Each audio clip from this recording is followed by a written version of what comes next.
はい、皆さんこんにちは。年一トラベラーアイアンウッドでございます。2026年8月5日午後7時過ぎ、高松空港にいます。今からまた旅に出るんですけども、ANA マイルを利用してね、東南アジア2往復のチケットを持ってます。1往復目に関してはもうすでにね、動画も公開してるんですけども、ここでチケットのおさらいをしたいと思います。1往復目のスタートがね、5月の4日でしたね。高松空港を出発して、羽田経由でジャカルタ ANA のビジネスクラスで行っております。こういうね、いろいろぐるぐる回るときに乗り継ぎっていうのは24時間超えちゃダメなんですね。ただね、日をまたいじゃダメっていうことはありませんので、ジャカルタで一泊をして、翌日5月5日ね、今度は台北で一泊をして、福岡に帰ってきたんですね。で、これが、ANA のビジネス、エバー航空ビジネス、エバー航空のビジネスクラスに乗っております。すごくね、やっぱり長い距離のビジネスクラス乗ると良かったですわ。ANA も良かった。エバー航空も良かったです。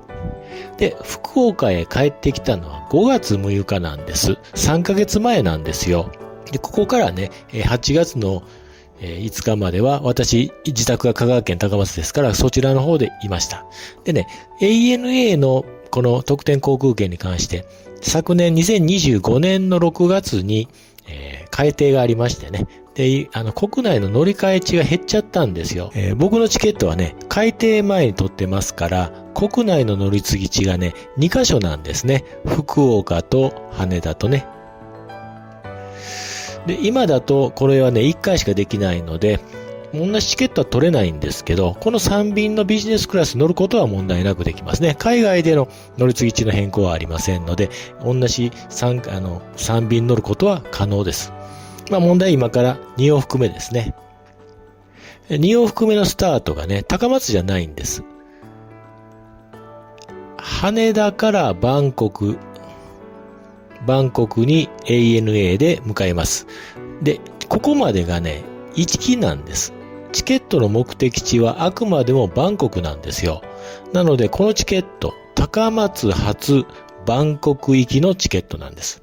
それをややこしくね、東京行って、ジャカルタ行って、台北行って、福岡行って、バンコクっていうような形で乗り継ぎをしてます。これがね、ANA の特典航空券で、やっぱりね、今、燃油サーチャージめちゃくちゃ高いので、もうお得度で言うと、やっぱりちょっとでもビジネスクラスね、多く乗る方がお得なので、このようなぐるぐる旅程。しかも一旦日本に帰ってくるという、旅程をとっています。で、先ほど言いました国内の乗り継ぎ地が1箇所に減りましたけども、このね、ぐるぐるで一旦日本に帰ってくることは問題ないんですよ。なんでね、ここね、1点だけ直したらね、今でも取れるんです。出発地を高松にしちゃダメなんです。出発地をね、福岡にするんです。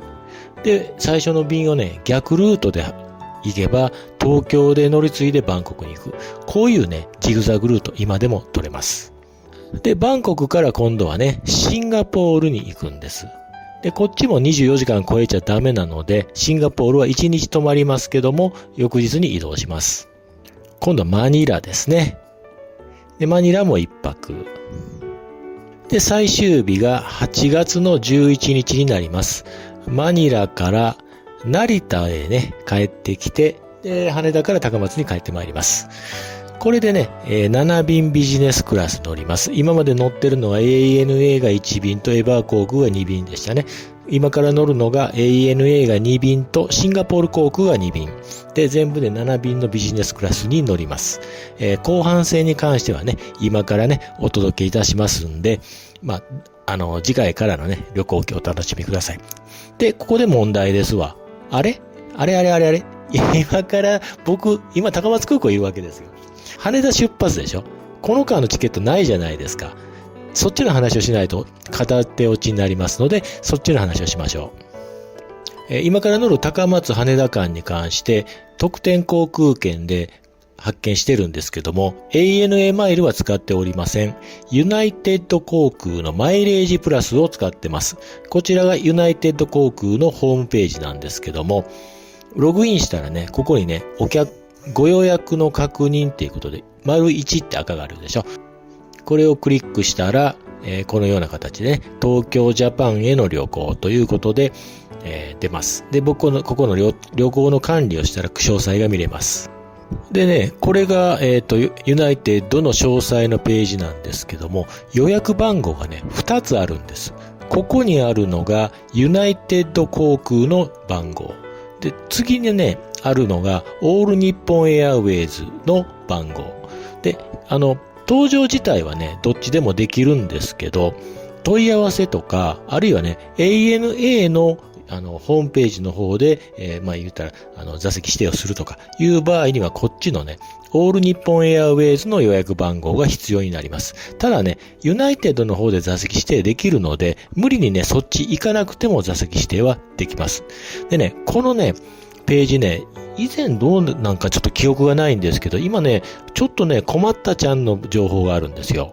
ここなんですけども、手荷物、機内持ち込みはいいんですけど、受託手荷物。これね、1個目がね、5000円ってなってんです。あれって、これ見たら有料じゃないですか。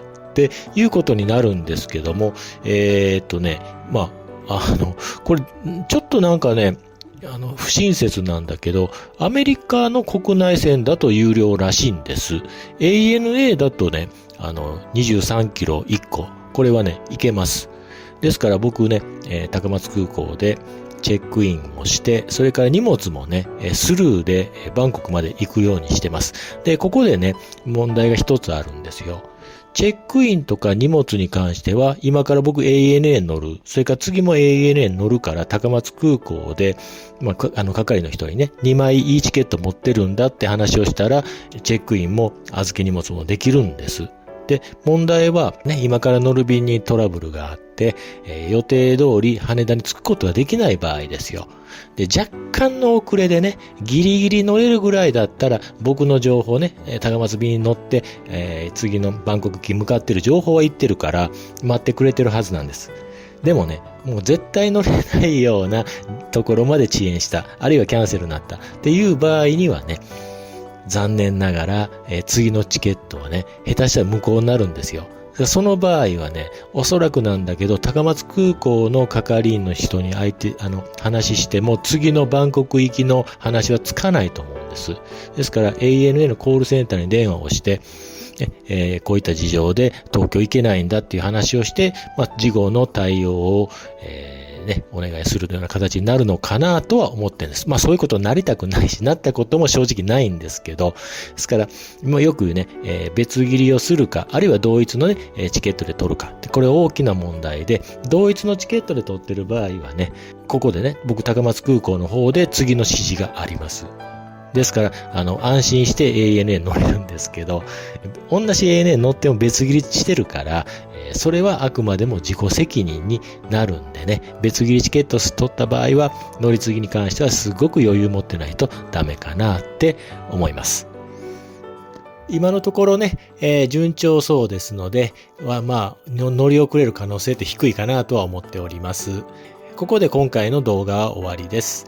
次回から旅行記をお届けいたします。第1回は高松空港から羽田空港。羽田空港でラウンジに入りますね。で、僕今までいろんなラウンジご紹介してきましたけども、ラウンジに入るための資格に関してね、そういやね、あんまり詳しく話してないなと思いますので、高松空港、羽田空港で何箇所か今回ラウンジ入ります。そちらに入る都度ですね、ラウンジの入室にはこういった資格、あるいは、有料で入れるラウンジもありますんで、いくらお金出して入れますよとかいう情報をお届けいたします。チャンネル登録していただきましてね、金曜日の午後7時に新ネタあげますので、お楽しみください。